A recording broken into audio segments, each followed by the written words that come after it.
Family Fights with Kyle Harrison and Matthew Blumenthal. Boom, there's your intro. How'd I do?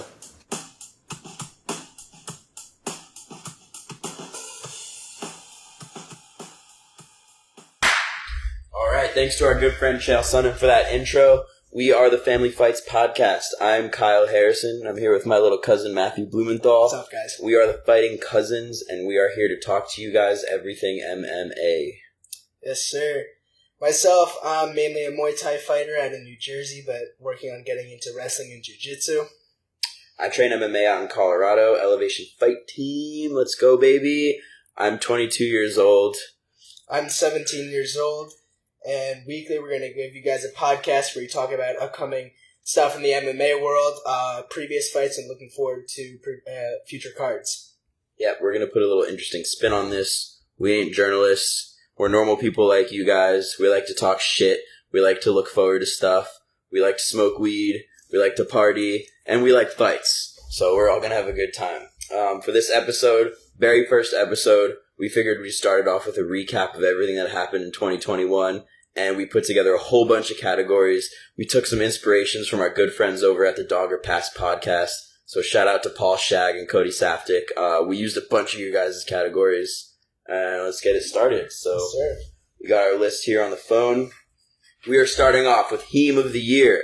If you guys don't know what a Heem is, that is my favorite word for a knockout. You guys should check out Heem on Instagram. He makes the absolute funniest memes. Anyways, that's enough for plugs. But Heem of the Year, we're going to start it off with Corey Sandhagen versus Frankie Edgar as my pick with that fucking nasty flying knee. I don't know how you could really pick anything else, to be honest. I had him in my honorable mentions, along with Ignacio's spinning wheel kick, because of the way he set it up. That's late in the third round, and in my opinion, and stuff we learned at the gym, one of the most important parts of the wheel kick is setting it up with spinning back kicks to the body. He threw three or four of those in the fight, so the hands came down, that opened up, knock it up top. And I have also my honorable mention, Chris Barnett with the hilarious wheel kick and Kamaru Usman's vicious knockout of Jorge Masvidal.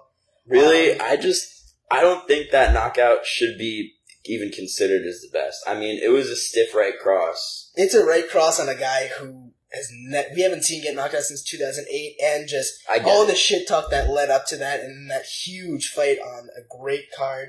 But in the end, I had my knockout of the year being Yuri Prochazka's spinning elbow against Dominic Reyes. Popular pick for sure. Popular pick. All right. Next category, submission of the year. Matthew, what do you got? I've got Luque twice in here. I have him once in my honorable mentions for his Darce choke on Woodley, but I do have his choke on Michael Chiesa at 265 as number one, just because of the fact that Michael Chiesa got him to the ground and got him to the back, and before the Sean Brady fight, at least, when Chiesa got to it back, it was over. But somehow I closed my eyes, opened them, and Luque was somehow in on a choke. Yeah, that was nasty. For my pick, I don't really know why this hasn't been mentioned more by a lot of the shit I've been seeing online, but Randy Brown, man, that one-arm rear naked choke in the beginning of the year against Cowboy Oliveira, that was just fucking nasty. Like, when was the last time you saw somebody finish a rear naked choke without clamping the other hand? Like, that just doesn't happen. I don't... People thought it was so cool that Juliana Pena could finish a rear naked choke without any hooks in, but to do it with one arm is something else. Yeah, that's just something else. So props to Randy Brown for that. I don't even have any other honorable mentions because that just totally blew my mind. I had the Oliveira rear naked choke on Poirier. It wasn't an impressive submission. I mean, it was because he got to the back of one of the best fighters in the world, but just the moment that it created was something else. Definitely. All right, next category, Fight of the Year. I'm coming in here with a hot topic. Hot take. My pick is Billy Quarantillo and Shane Burgos. I know a lot of y'all are trying to pick Michael Chandler and Justin Gaethje. You know, that fight happened right before this fight. But guys, hear me out. That Quarantillo and Burgos fight was so fucking good, man. I'm pretty sure they have the record for the most combined significant strikes thrown in a 3-round fight. So that alone just is amazing. The pace of that fight was ridiculous. It was so competitive. I mean, I scored the first 2 rounds for Billy, but the judges didn't agree with me. And just, man, even compared to the Gaethje fight that happened right before, Pace was faster. It was more competitive. More strikes landed. Yes, the Gaethje fight was entertaining, but Michael Chandler was just a human punching bag after the first round. Like, it was not competitive. So for Fight of the Year, that is my pick. Close runner-up is Corey Sandhagen versus TJ Dillashaw. That was just a technical beauty of a fight. And but yeah, I'm giving my love to Quarantillo and Burgos because they're not getting enough love by anybody. I definitely see where you're coming from with that, and you and I were at that fight. We were. We obviously saw the Gaethje Chandler fight before that, and I think if you take that fight that you're talking about and you put it on another card, the Quarantillo Burgos fight. Yeah, if you take that fight and put it on another card, it gets so much more love. Because at least my experience was after watching that Gaethje Chandler fight, it sucked the energy out of me. Yeah, the crowd was definitely fatigued. And even walking out for the Chandler Gaethje fight, it was 10 o'clock there. We were already screaming after 6 straight knockouts or something, and the place was nuts. And it was after every fight, everyone was dead, and then somehow we picked it up for the start of each fight. And in my honorable mentions, I had Chandler versus Oliveira. Not a lot of people talk about that fight, but it is one of my favorite fights of all time. Very back and forward. When Chandler 10-8s him, he drops him when he was in on the choke, drops him on his back, but my pick was Gaethje Chandler at 268 because that was just a nasty fight. Fair. All right, let's move on to Male Fighter of the Year. What do you got for us, Matthew? In my honorable mentions, I have Poirier, even though he lost his last bout, but he beat Conor McGregor twice this year. Just for you guys listening to this podcast in the future, just know I am a huge Conor McGregor fan, but I try to be as fair as I can. No, he doesn't. I try my best. Matthew is a Conor McGregor stan, guys. You will get used to it the more you listen to this show, but just preparing you guys for that. All right. So you're a little bit of a McGregor hater. What's your pick? My pick is Kamaru Usman. And I had a little bit of trouble because I almost put Oliveira as he became the champion with 2 impressive wins, and I had a little trouble because of Usman's last performance. We were there. His first 2 rounds were incredible. I actually thought he lost that fight when we were there, but when I watched it back, I could see why they gave it to him. But it wasn't as dominant as we've seen him, so that went into consideration. But was it this year that he knocked out Burns? It was. He knocked out Burns with a jab. When do you see anybody, let alone a wrestler, knock someone out with a jab? Yeah. I have to agree. My pick was Usman, too. To me, there just wasn't anybody close. I mean, the 3 title defenses, 2 of them in dominant fashion. It just doesn't get any better than that. All right, Female Fighter of the Year. I'm going with my girl, Rose Namajunas. She's my hometown girl, training at Elevation Fight Team. You know, I feel a little bit of a connection to Usman because he also trains out there with, Trevor Whitman and stuff. But, of course, Rose and Justin, they've always been with the team. And, man, I don't remember the last time I cried watching a fight, but I was bawling when Rose won the belt from Zhang Weili that first time at UFC 260. I got noise complaints for that. I screamed so loud when she folded Zhang. Her knees folded in half, and I started screaming, and my neighbors thought something was wrong, so they called to make sure I was okay. Yeah, so just for making me bawl my eyes out in a way that I haven't done in 10 years. Rose Namajunas is my Female Fighter of the Year. How about you? I had her in my honorable mentions along with Juliana Pena. I don't like Juliana Pena, but I like her a lot more than Amanda Nunes. And just the fact that she beat Amanda made me put her in the honorable mentions. But my winner was Valentina Shevchenko because of the dominant ways that she won. When Rose went into both of these Weili fights, no one thought it was going to be dominant. Obviously, the first one was with that gorgeous head kick. But they weren't as dominant. She had was it split decision? Yeah. Against Zhang Weili in the rematch. The same time as a split decision. At 268, yep. I thought it went for Weili. It didn't. I'm very happy that it didn't. But Shevchenko knocked out Lauren Murphy, and she knocked out Jessica Andrade. And the most impressive part about that fight to me was that everyone went into fight week saying, Andrade has the advantage on the ground. This might be the time we see Valentina struggle. Yeah. What did Valentina do? Took her down 8 times. Picked her up, put her down, and kicked her ass on the ground. Took her down I think it was Valentina's career best for takedowns in a single fight. That's what I love about Valentina. She thinks, you think she's better than me here? I'm going to go away from my strengths, and I'm going to beat her there just to shut all you up. Yeah. Yeah, she's amazing. All right. Moving on to our next category, the most disappointing fighter of 2021. What do you got, Matthew? So I was having trouble with this because I had two versions of most disappointing fighter. My bottom two in my honorable mentions are fighters who put up 2 Fight of the Year candidates, but they just didn't win them. These were guys where I wanted to see them win, and that was your boy Sandhagen and Chandler. I think they both had amazing performances in all of their fights, but just the fact that they couldn't come out on top on either of them put them there. But I had Conor McGregor as second because he got knocked out twice. Yes, he got knocked out twice. But I gotta go with Cody Garbrandt because that man has a glass jaw. Yeah, my pick was also Cody Garbrandt. I mean, just what a terrible year for Cody. He went 0-2. His first loss to Rob Font, he just got his face completely jabbed off. Like, it wasn't even funny. And then, obviously, Kai Kara-France completely embarrassed him. The move down to flyweight was something he was hyping up so much. You know, he was talking all about, I did it right, my chin's going to be great, these little flyweights aren't going to be able to handle my power, blah, blah, blah. All this bullshit. Cody Garbrandt was so hot coming down to 125, and Kai Kara-France just fucking obliterated him. And it was hilarious because Cody Garbrandt refused to call Kai Kara-France Kai. Oh, what, he called him Steve? Yeah, he called him Steven because Cody's son is named Kai. So in all these interviews leading up to the fight, he's like, oh yeah, this Steven guy. He's wearing that Sean O'Malley, too. Yeah, bro. You're gonna say Kai's name when he fucking puts you through the canvas, and that's just what Kai did. Yeah. And I was really excited after his win over Escuntao. I was really excited. I thought he was gonna make a comeback. I thought he was gonna beat Rob Font. I was very wrong. I'm very happy that I was wrong, because I don't like Cody Garbrandt. But who goes down a weight class and just gets obliterated like that? Right. When you go down, you're supposed to have every advantage in the world. Yet he didn't look like he was supposed to be in the UFC. Not at all. So with that, let's move on to our next category, most fadeable gym. So worst gym of 2021. I'm going with Team Alpha Male. I mean, they took so many losses this year. I can't even name them all off the top of my head. Yeah, Team Beta Male. I mean, I hate their name. It's outdated. You gotta be nice to women. Stop fucking calling yourself alpha males. Like, it's just not cool. No one likes alpha males. No one likes alpha males. If you're an alpha male and you claim that you're an alpha male, go fuck yourself. Uriah Faber, you look like a little douchebag. Just get your shit together and start winning fights, alright? Act your age. Who do you pick?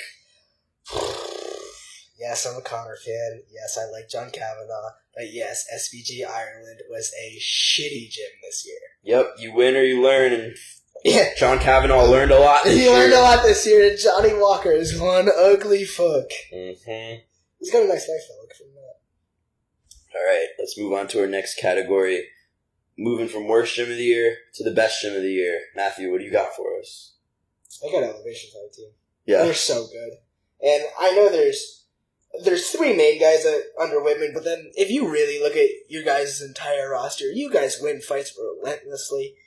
And there was really no other contenders for this. City Kickboxing was my next one, because Israel Volk and then Kai Kara-France. Dan Hooker had a good win. Had a great win over John Jones. If no one saw that, you should go look at Twitter. It was phenomenal on Christmas.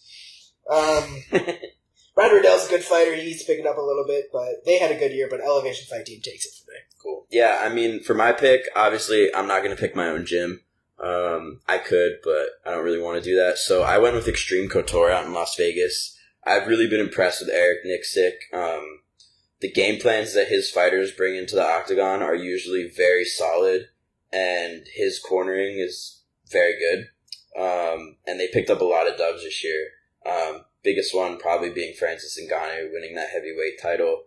And I'm just really impressed with everything Eric Nixick has been able to do with Francis. I'm not the biggest fan of Francis. I'm really looking forward to Cyril Gane styling all over him in January.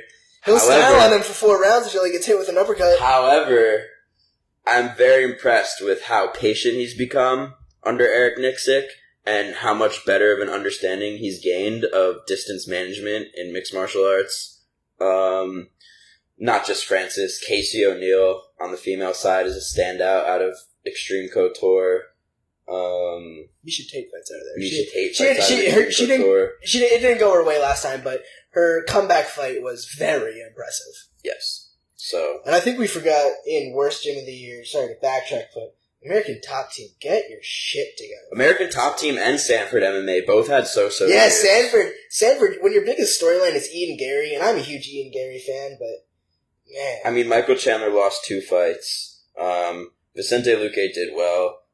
Derek Brunson did pretty well. I'm pretty sure he fights out of Sanford, and man, he had a good year. But yeah, but I mean, American Top Team, you have Dustin lost his last bout, Ponzinibbio lost, Rosenstrike lost, Nunez lost, Joanna didn't fight, Nina Asaroff, she lost this year, right? she did. Masvidal lost. Glover had a good year. I'll give it to Glover. All right, next category is Coach of the Year. I'm going to start with this one, and I don't think there's any more obvious answer than Trevor Whitman. I mean, the man got 3 title defenses with Kamaru Usman. He regained the title with Rose. He defended it again with Rose. He won 3 fights on the same card. Not back-to-back-to-back, but he won 3 fights on the same card at 268, which was fucking awesome. And he won 2 title fights back-to-back on 261. So, I mean, just that whole year, there's no other answer. It's got to be Trevor. I think it's absurd that you're not giving it to John Kavanaugh. No, honestly, I think SBG Ireland would be a lot better off if they let Owen Roddy take over. He's their striking coach. He's very intelligent. All right. Conor McGregor, Stan. Coach of the Year. Who's your pick? You said it all. That's what Trevor Whitman. Yeah, it's all right. Whitman. We'll move on. Yeah. Biggest upset of the year, Matthew. It's obviously Pena Nunes. There's no other option. There's Sorry. no other. I mean, has there ever been like a minus 1,200 upset? There has to have been, but like I felt not that I can remember. That's by far the biggest bookie upset of the year, and just the biggest upset in terms of Amanda Nunes was the GOAT. She's the pound for pound. no. GOAT. She fought Cans. That's what she. Yeah, did. she's been fighting cans for the past 3 years, and this is her first fight at bantamweight since 19 or 18, and it shows. So exactly what was supposed to happen happened, And shout out to my coach, because you told me all week Pena was going to win, and I didn't believe you. You kept telling me, watch your jab, watch your boxing. So maybe, just maybe, I should listen to my boxing coach when he says someone has good boxing. All right. Next category is the best game plan of the year.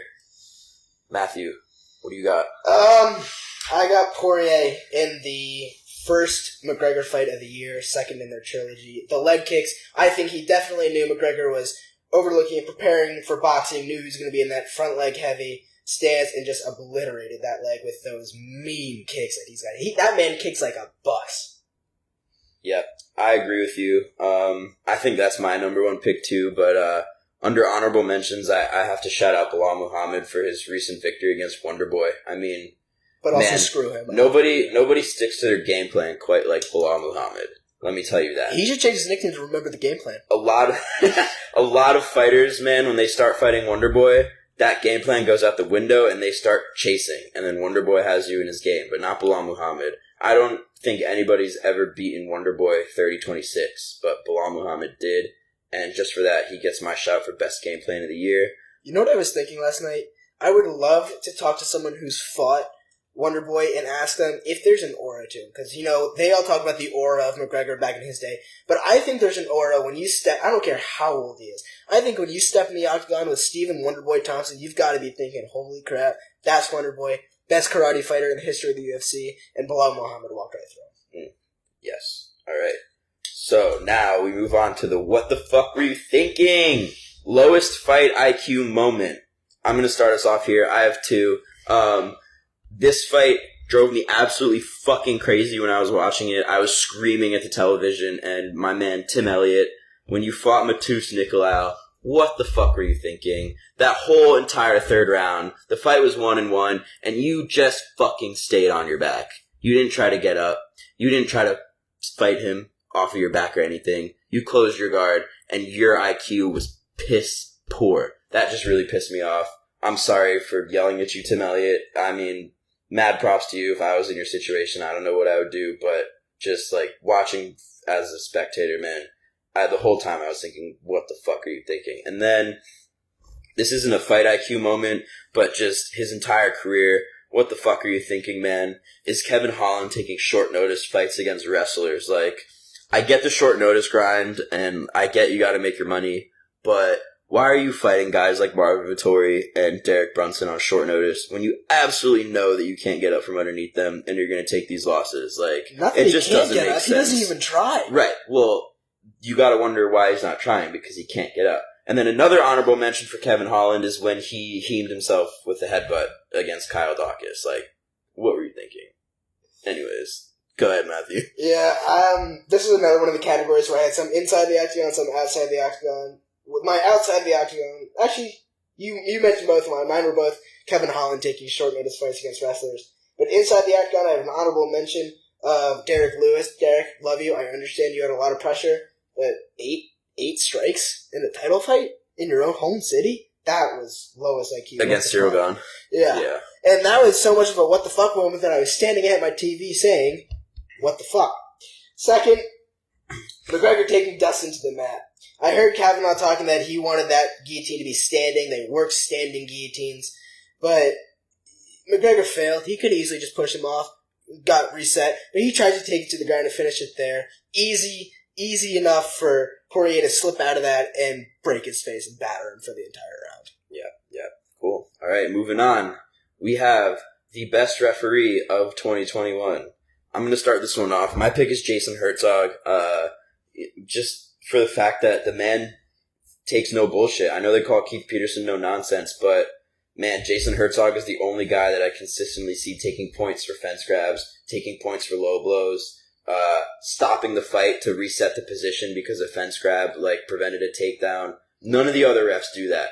Fucking Herb Dean, Mark Smith, Dan Mergliata, they just watch as fouls happen and they don't do jack shit. Like the fighter will grab the fence, Herb Dean will slap his hand away 10 times before he pauses the fight and decides to reset the position, which he should have done the first time. So, Jason Herzog, hats off to you. Keep doing your shit. Keep making our fights safe and fun to watch. And, yeah.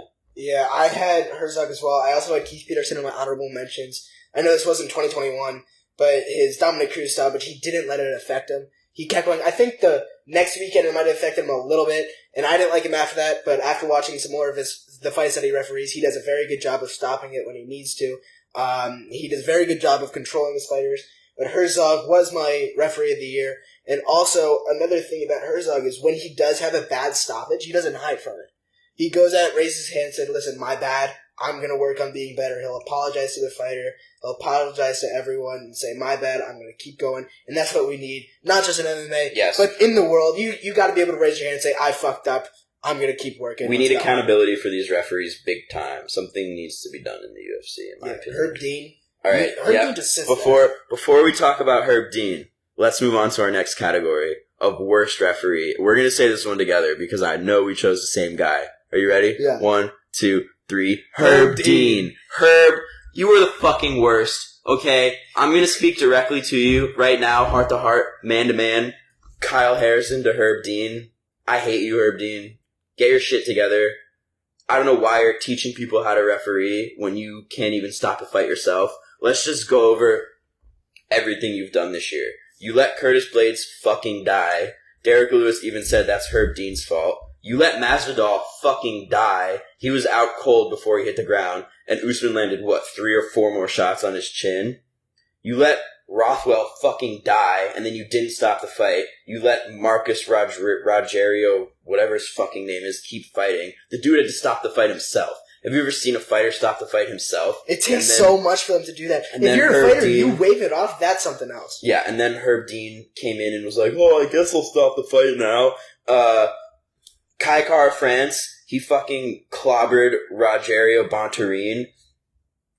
Herb Dean, stopped the fight, but didn't, but stopped it, but didn't, and then Kai Kara France came in and tried to land another punch. It was just very confusing. And then Eric Anders and Darren the Dentist Stewart, they had a no contest, and I don't know if you saw, the shit show that happened when Herb Dean was announcing the decision, but he just, couldn't decide whose hand to raise, and I think he won the fight. No, he won the fight. Oh, nobody won the fight.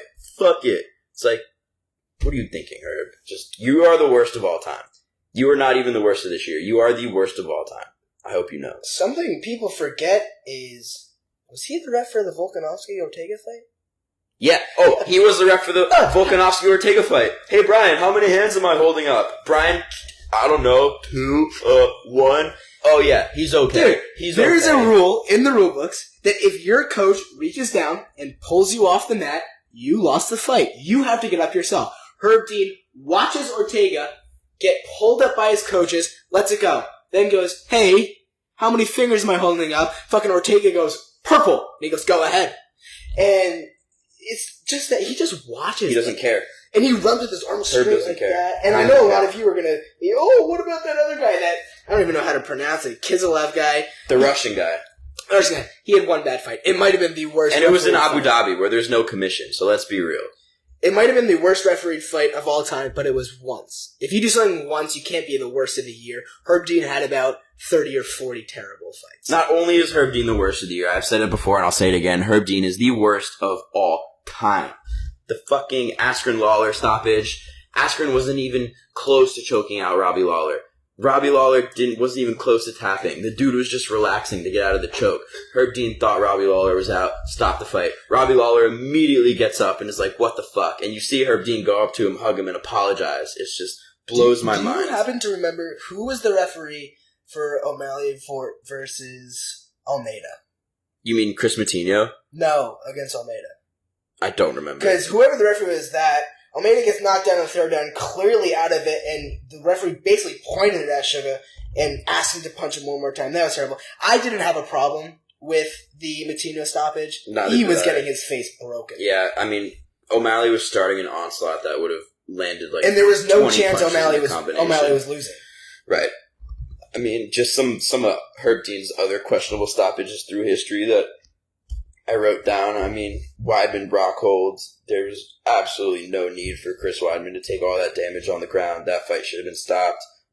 He let Masvidal knock out Donald Cerrone twice. I mean, I guess Herb Dean just wanted to see Cerrone die twice. And then, if you really, really want to see a nauseating, terrible fight, go watch Dalloway versus Murtalayev in 2018. Herb Dean was the referee for that fight.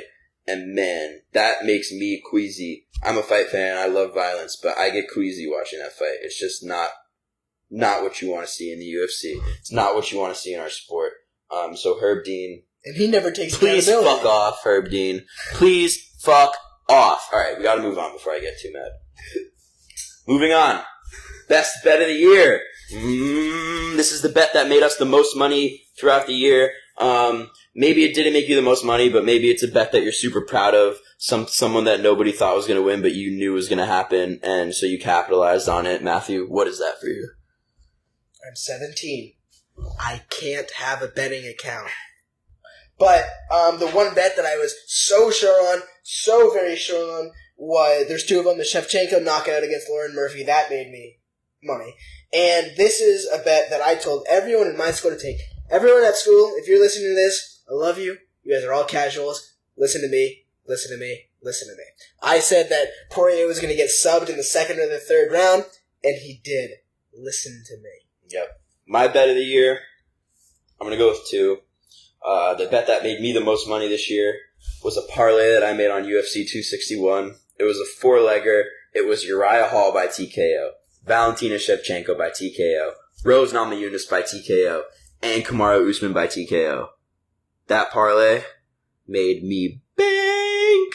I was so upset that I didn't take the Whitman parlay at 268. Yeah, shout out to the to. Whitman parlay on 268. I took that too, man. I was so prepared to. I had it all set up. I go to do it, and I realize I'm in New York. I can't bet. I was off. Yeah, so my second pick is a bet that I felt super sly about. Something I was really proud to predict, and that was Kai Kara-France knocking out Cody Garbrandt.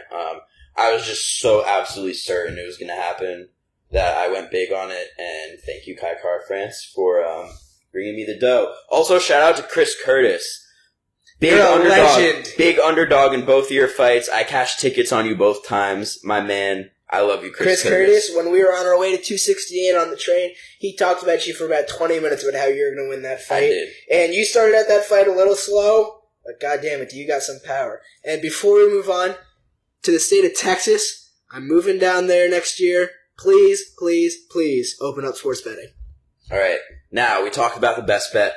let's talk about the worst. This category is the apple pie shitter of the year. And for those of you who don't know what an apple pie shitter is, the apple pie shitter is the person who comes along and shits in your beautiful apple pie. Now, what is your apple pie? Your apple pie is your parlay. Your parlay, what you work so hard all day in the kitchen, doing your research, doing your tape study, looking at interviews, looking at social media, studying lines. You put all these ingredients into your pie. Your parlay is ready to go. And then that one person, that minus 600 favorite who's supposed to win, just loses and takes a massive shit in your apple pie. So, that is an apple pie shitter. And this year, my apple pie shitter of the year is none other than Amanda fucking Nunes. The one time I bet on you, girl. The one time I bet on you and I put you as the glue to all of my parlays, you just decide to wine box the other mom and lose.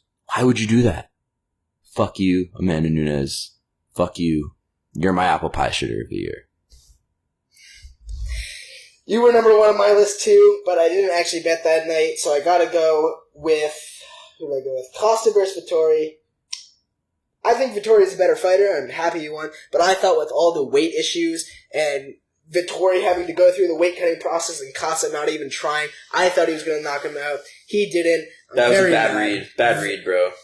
Marvin Vettori is an iron chin. How could you bet on him getting knocked out?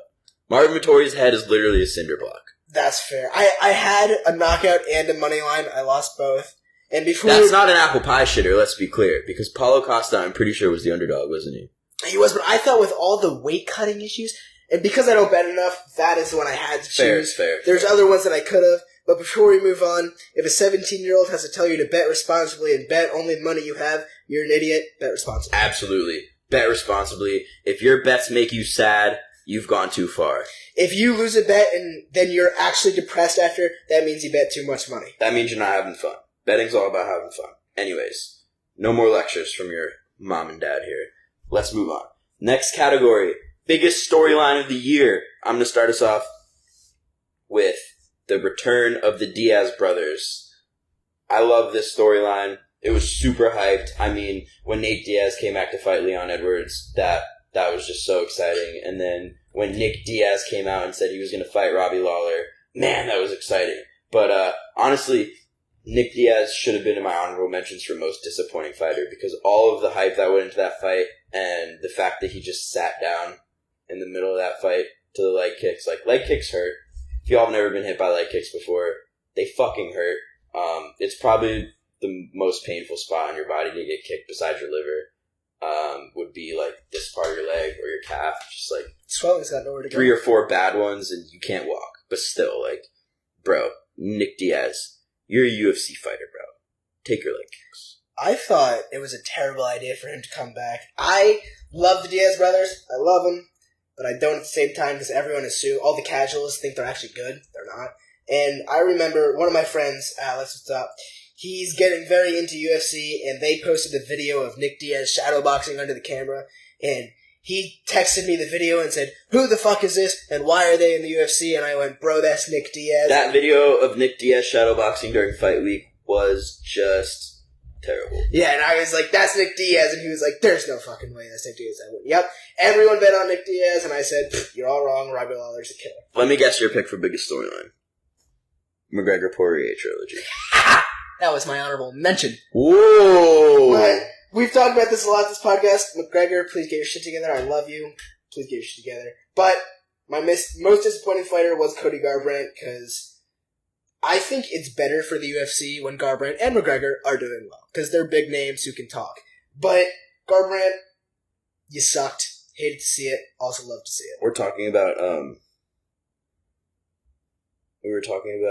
biggest storyline. Yeah, the fact that he sucks. Oh, that was your biggest storyline, is the fact that McGregor sucks? Also, honorable mention, City Kickboxing almost coming to America. Oh, that is a big storyline. That was big. Yeah. All right, next category. Comeback of the year. This is within a fight, not career. We have comeback fighter of the year as their career, but this category is the best comeback of the year within a fight. Matthew, what do you got? I had an honorable mention for Luke versus Chiesa because of that sub. That was so awesome. But my winner was actually Paddy Pimblett because he almost got knocked the fuck out. I am not the biggest Paddy Pimblett fan, gonna be straight up. But in your debut to almost get knocked out and then come out and win with was only a few seconds left in the round, that was an impressive comeback. I'll give that to you.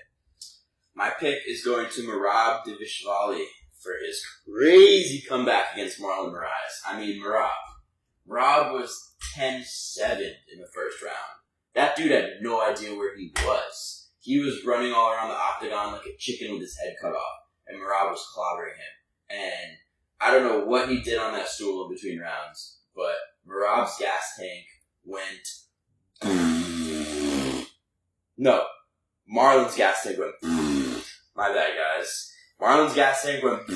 Merab's inspiration, his power, his stamina just reached new heights, and then he put Marlon to sleep. So that's my comeback of the year. I remember watching the first round of that fight, and a lot of Saturdays I'm busy, so I got to do stuff, and then I'll get home for around the main card, and I'll rewatch the prelims later. And I remember watching the first round of that fight, and I was like, in the bag.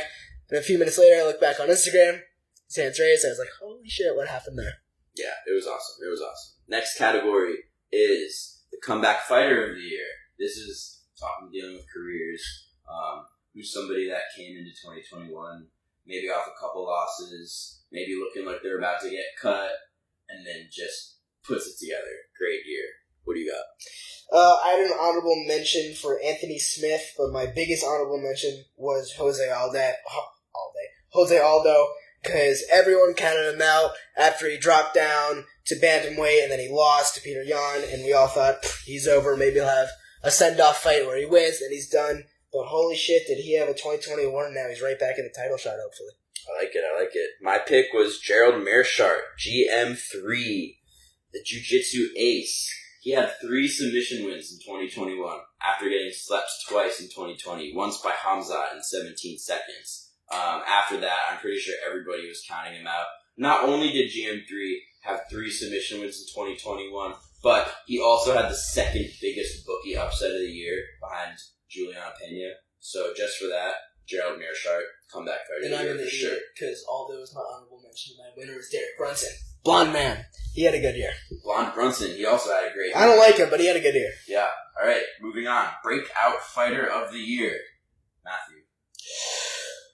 At the bottom of my honorable mentions, I have Islam Makhachev and Khamzat Chimaev. And people might say, well, why are they not at the top? It's because Khamzat won 1 fight. Really, I would argue that 2020 was Hamzat's breakout year. He won 3 fights. The reason I put it at breakout was because he got 11. He got the 11th ranked fighter. He wanted to see what he would do, and he just mauled him. In Islam, he didn't really fight anyone special except for Dan Hooker, but that was on 4 weeks' notice. I think I know who he's going to pick. It's the background on his phone. It is the background on my phone.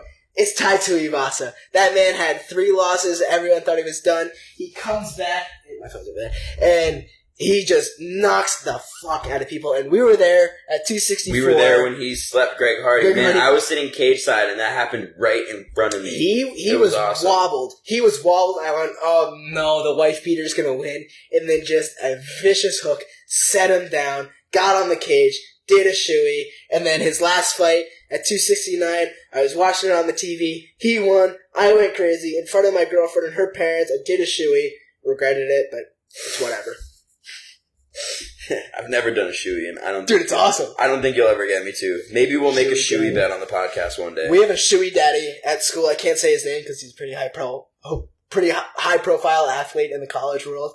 Maybe we'll make a shoey bet on this podcast one day, but until then, I don't think you guys will ever see me. But shoey daddy, you know who you are. My pick for breakout fighter of the year is none other than the action man, Chris Curtis. I love you, bro. You're awesome. He had 5 wins in 2020. 6. He had 6 wins in 2021. Granted, only 2 of them were in the UFC, but both of them were on huge pay-per-views. The second one was a pay-per-view main card. Yeah, man. Just really impressive knockouts. Both of them performance bonuses. He's going to be a star. I think he's going to be a real fun guy to watch. And a cool nickname, the Action Man. That is a cool nickname. What's not to like? The only reason I didn't have him in mind was because his 268 fight, he won impressively, but he did get dominated for the first part of that fight, so I didn't think it was an ultra impressive performance, but then to take the short notice fight and do it again, that was very impressive. All right. Hope to see good things from him. Only got a couple more categories to go. moving on to the biggest quitter of the year. I'm going to start us off here. I think we know the answer to it. Well, everybody's picking Amanda Nunes, but I'm going to go ahead and pick Nick Diaz. That fight against Robbie Lawler was just sad to watch. I mean, just to watch Nick Diaz, a guy who's known for his durability, a guy for putting crazy pace on people that they can't deal with, a guy known for just being a gangster that doesn't take shit from anybody, to see him sit down against the cage and put his hands in front of his face as if to say, I don't want to be here anymore, literally quit. What round was that? That was sad. It was the second round, I think. It might have even been the first. It was not good. Yeah, I remember sitting on my bed watching that fight. Disappointing. I really wanted Lawler to win because I don't love the Diaz brothers, like I said. But when he quit, I was like, but for everything that Nick is known for, to see him quit like that was just shocking. Yeah, that's not Stockton. Sorry. That wasn't a stoppage by Robbie Lawler. That was a quittage by Nick Diaz, for sure. Yeah, biggest quitter for me was Amanda Nunes, because if you look at that fight, that choke was not in. She tapped from being tired. She tapped faster than Jan Blachowicz tapped to Glover to share. Oh, yeah, Jan, I'm sorry, but I know you're a great guy, I love it. That was a shitty performance for me. I'm pretty sure Jan got injured in the first round. In the first round, when Glover mounted him and was cranking his neck up, you don't see that a lot in MMA. You don't see guys get their necks cranked like that a lot, and I don't honestly think Jan knew how to deal with it when it was happening, because you saw when it happened, he started flailing and almost panicking, but he wasn't in danger of submission. So I think Jan tweaked his neck there, and he was in a lot of pain. I'm not gonna hold that against Jan for quitting, because I mean, if I was in his situation with a neck injury, I would want to preserve the longevity of my health and my career. Especially with a kid, too. Yeah. So. And something a lot of people don't realize what was happening in that fight was Glover, when he got in on the choke, started arching, and it puts a lot of pressure on the low back. And we sparred yesterday, and you had me in that position, and I was okay. I was getting a little breath. I thought I was going to be able to work out of it, and then you arched my back, and I tapped right away. Yeah. It's not a comfortable position to be in. Yeah. So who's your pick for biggest quitter? This quitter, I had the Amanda Nunes. Cool. All right. Next category is the worst decision of 2021. I feel like the judges fucked a lot of people over this year. A lot of people lost a lot of money. But these people especially got fucked. Matthew? My worst decision of the year, and I'm happy that it went this way. Not happy that it went this way because I love both fighters, but I was rooting for Macy Barber in this. It was the Barber versus Miranda Maverick fight. I mean, that fight was just... She didn't win a round. No, Macy Barber did not win a round. Let's be clear. She's the best fighter in the UFC when it comes to jabbing across the octagon. Yeah, I mean, she loves to shadowbox ghosts. That's all she does. I love to see the ghosts that Macy Barber's always fighting because it must be fucking scary. I don't know why this bitch is always punching the air. She leads the UFC in significant feints, fun fact. And, just that fight made me mad. Miranda Maverick deserved that win. She got half her paycheck robbed for no reason. I do love her. I do love Maverick. I didn't know a lot about her at the time, but now as I've learned more through you and through watching her previous fights, I love her. Shout out Miranda Maverick. She future top just did her sure. first camp at Elevation Fight Team. It was definitely fun to watch her do that and train with her. But anyways, my honorable mentions for this category were Raulian Paiva versus Kyler Phillips. That fight should have been a draw. I don't care who you are. If you watch that fight, it was a draw. I mean, the fact that there was even a winner declared in that fight is bonkers. And then I gotta shout out my boy Corey Sandhagen because you were robbed against TJ Dillashaw. I mean, he was in the hospital after that fight. TJ was in the hospital and he couldn't walk for months after that fight. And look at TJ's face. TJ's face was busted up. TJ lost that fight on damage. He lost that fight on output. He lost that fight on pace. I feel so bad for him because he's put up two of the most incredible performances ever, and I feel like he could have won both of them. I definitely understand him not winning the second one. No, he lost the Jan fight, but it was a close fight. The Sandhagen Dillashaw fight was wrong. Definitely a future champion. It was wrong. Definitely a future champion. All right, we got two more categories. Second to last category, we're going to talk about the event of the year. This is going to be a numbered show. One of the pay-per-views. What do you got? I don't know why people aren't talking about this as much as they are, but I have UFC 261. Same. I mean, just everybody. I see everybody saying 268 or 269, but like UFC 261, just for what it stood for in the sport. I mean, it was the first pay-per-view with the crowd. The energy was amazing. I was sitting in my living room for it, but I could still feel the energy. Like after watching fights with no crowd noise for like what, an entire year. Even the prelims were nuts. Even the prelims were nuts, and the fighters knew it. The fighters brought the energy. The card had a ton of finishes. It was an emotional card. I mean, we watched Chris Weidman snap his leg in half, which was terrifying. We watched Jimmy Crute get dead leg.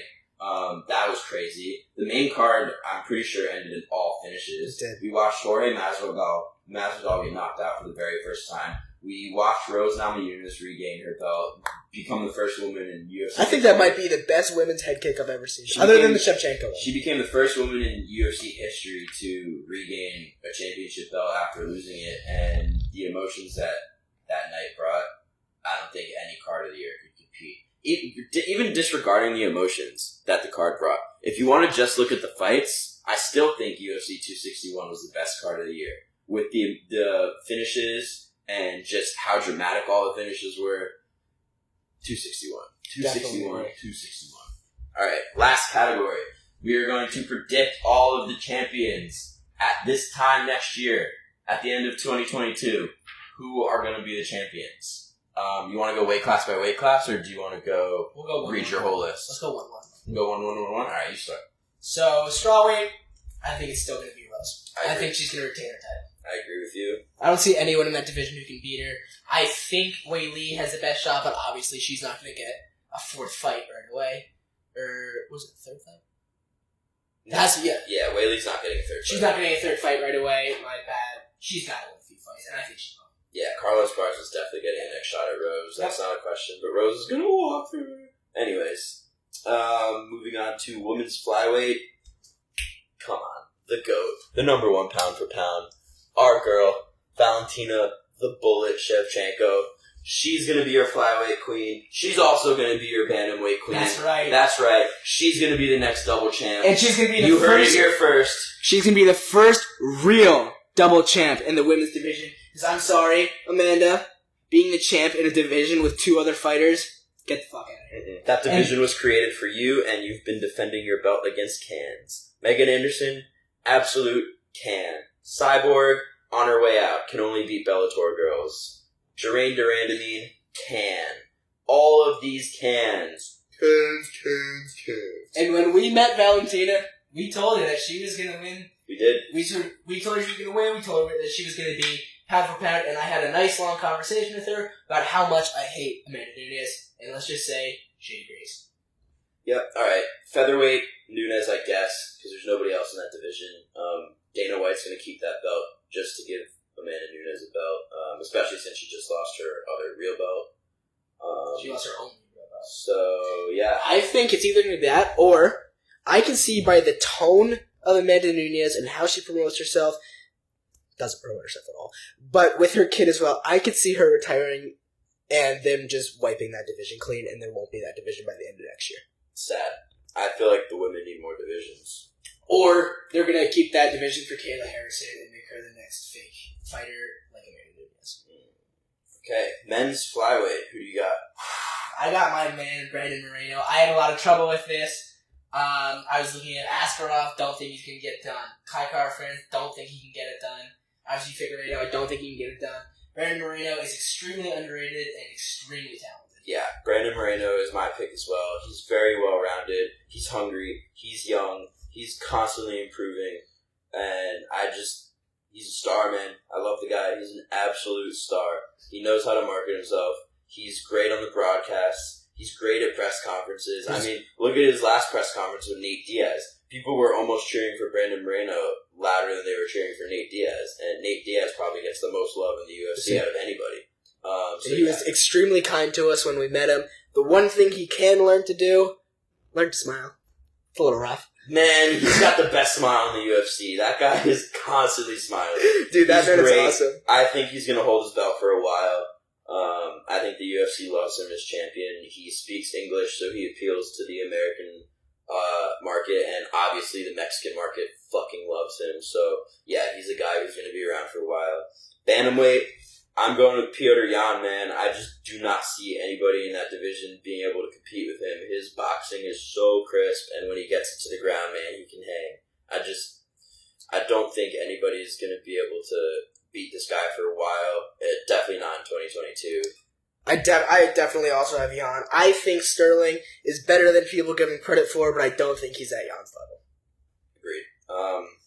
Featherweight, you got? Volk keeps it. Volk keeps it? Volk keeps it. I don't think Holloway beats him. I'm going Max, man. I think Max gets the belt back the third time. I think Max is going to learn from those first two fights. I think he's going to learn from the Ortega fight. I think the Ortega fight showed Volkanovski performed. Don't let what I'm about to say take away from Volkanovski's performance at all, because that was amazing. Fight of the year candidate for sure. But I think that fight showed just a little bit of holes in Volk's game that I think Max is going to capitalize. Volk's stand-up game, Volk's ground game. If he employs his wrestling and he keeps Max on the mat, it's going to be a bad day for Max Holloway. I think he can get subbed. But I think Max has been studying. I think Max has been constantly improving. I mean, he's still, 30? Yeah, he's not. Just turned 30, so he's still very young. I think Max regains the featherweight title in 2022. Moving on to the lightweight. Man, this one, I gotta say Islam. It makes me a little upset to say it because I like Charles Oliveira so much more. I like Justin Gaethje so much more. I even like Michael Chandler so much more. Something doesn't sit right with me about Islam. It feels like he is just a budget Khabib who is trying to do everything Khabib did and is not as good on the mic, is not as exciting of a presence even to watch. But damn, he's dominant, and damn, he's good. So I think Islam's going to get it, but I would like to see Justin or Charles with the belt. I see it being Justin Gaethje. You do? Here's the thing. I think out of everyone in the lightweight division, Conor McGregor is my favorite, but a close second is Charles Oliveira.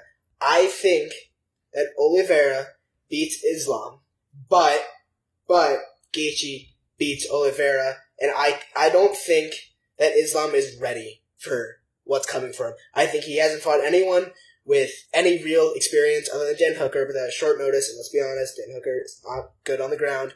I think not only does Gaethje beat him, I think he outclasses him. I think we see an entirely new Gaethje too. I think he circles, works a jab, big right, and just circles around him and out-cardios him too. Well, I hope more than anything that you're right, man. Yeah. So, anyways, let's move on to welterweight. Obviously, Conor McGregor beats him next, right?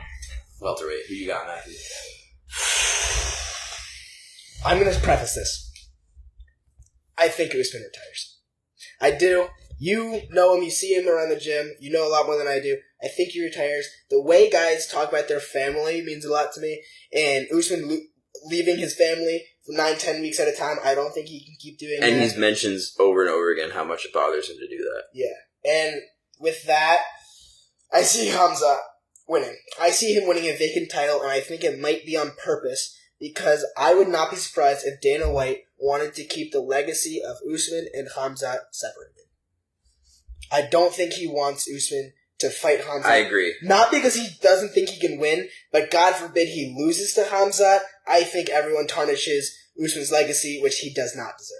No, I think that's a really good point. I don't know if we see Usman retire in 2022. I think we see him notch 2 title defenses in 2022. Probably against Vicente Luque for one of them, and Leon Edwards for the second. Yeah. Probably Leon Edwards first, and then Vicente Luque. However, and then I see him retiring to start off 2023. But I think this time, the end of 2022, Usman is still going to be your number 1 pound for pound GOAT, your number 1 pound for pound champ, and your welterweight champ. And don't get me wrong, and I don't ever want to hear this if Usman retires. I never want to hear any of you fucking casuals say, Usman retired so he didn't have to fight Hamza. That man is not afraid of anyone. He is not ducking him. He is simply done. No. If he retires. Middleweight. I'm going to take this one. This one is going to be controversial, but I think Robert Whittaker snatches that belt back from Izzy. I love Israel Adesanya. I think he's an absolute star. I love the way he markets himself. I love his YouTube channel. I watch every video. However, that first fight against Robert Whittaker was a fluke. Robert Whittaker did not look like himself. He looked horrible. He's coming off of hernia surgery. He's taking this fight when he doesn't want to take it. He's defending his title basically because Dana is saying you either defend your title now or we strip it. So Robert Whittaker is completely having his hand forced. And just all of that going into a fight against somebody on the other side who is the complete opposite in Israel Adesanya, who has everything going for him. He has all the momentum in the world. He holds the interim title. He's undefeated. He's being touted as the next Conor McGregor, the next biggest star in the sport, the biggest draw. He's got the fancy walkout dance. I'm pretty sure that was the fight where he came out and danced with like a whole troop of background dancers. Man, I just don't think anything would have worked out for Robert Whittaker that day. So I think Robert Whittaker comes prepared for this rematch. He comes hungry. He comes with a solid game plan. And he snatches that belt back. I disagree. I think I agree with everything you said that Whittaker did not have his night. He was forced to play his hand that he didn't want to play. But I do think in this rematch it's going to be I think, I'll put this out there, fight of the year already. I think it's going to go down to the wire. I think it's either going to be a decision or a fifth round. Like the Gastelum fight. Yeah. With Izzy. I think that, but I do think Izzy is just so ultra talented at keeping his range, using his kicks. I think he retains this belt. Interesting. All right. Light heavyweight. Start us off. I have something to say here. If Izzy wins the middleweight belt, which I think he will, I think he wins the light heavyweight as well. I think Yuri Prochazka can beat Jan pretty easily, and I think that Izzy can out kickbox him. I think he wins that fight. But if Robert Whittaker does end up winning that middleweight fight, I think Yuri Prochazka will be the champion at light heavyweight. And yes, our good friend Chael Sonnen, Prochazka. There you go. Yeah, this might also be a hot take, but my pick is Jan Blachowicz, man. I'm not counting the guy out at all. I think Yuri definitely gets the next title shot and probably knocks out Grandpa Glover. And then the Battle of the Poles, I think Jan's experience and his composure and his power will get to Yuri. Like, Yuri's flashy and his movement is great, but man, he fights with his hands at his waist. And that is not how you fight against Jan Blachowicz. That is not how you defend Polish power. So yeah, I think Jan Blachowicz is going to get that fight late in the year and probably gain his belt back. And I apologize, I said Jan, obviously Mike Glover, when I was talking about the champion. And let's move on to heavyweight. This is our last category. My man, Bon Gamin, the good boy, Cyril Gane, is going to be your long-time reigning UFC heavyweight champion. That man is not being beat for 5 years. You heard it here first. Watch. Just watch in January. Just watch. Francis Ngannou is going to look like a child on the playground. He's not going to win a single round against Cyril Gane. It's going to be awesome. First of all, I think Ngannou wins that. I think that he gets walked all over and lands one punch and wins it, because that's how he wins fights. But I have probably the most controversial take here. I think John Jones comes back and wins the heavyweight title fight. I think he has one fight left. I think he wins it, says deuces, and walks out at the end of 2022. So you think you're saying it's either Francis is going to defend and then lose to Jones? Yes, I think either of those guys lose to Jones. I think either Jones wins it and keeps it till the end of 2022, or he wins it and it's vacant. It's vacant going into 2023. Yeah. Oh, so is your pick vacancy? I think it's John Jones or vacancy. Yeah. Interesting. Cool. Well, thank you guys for tuning into our very first episode.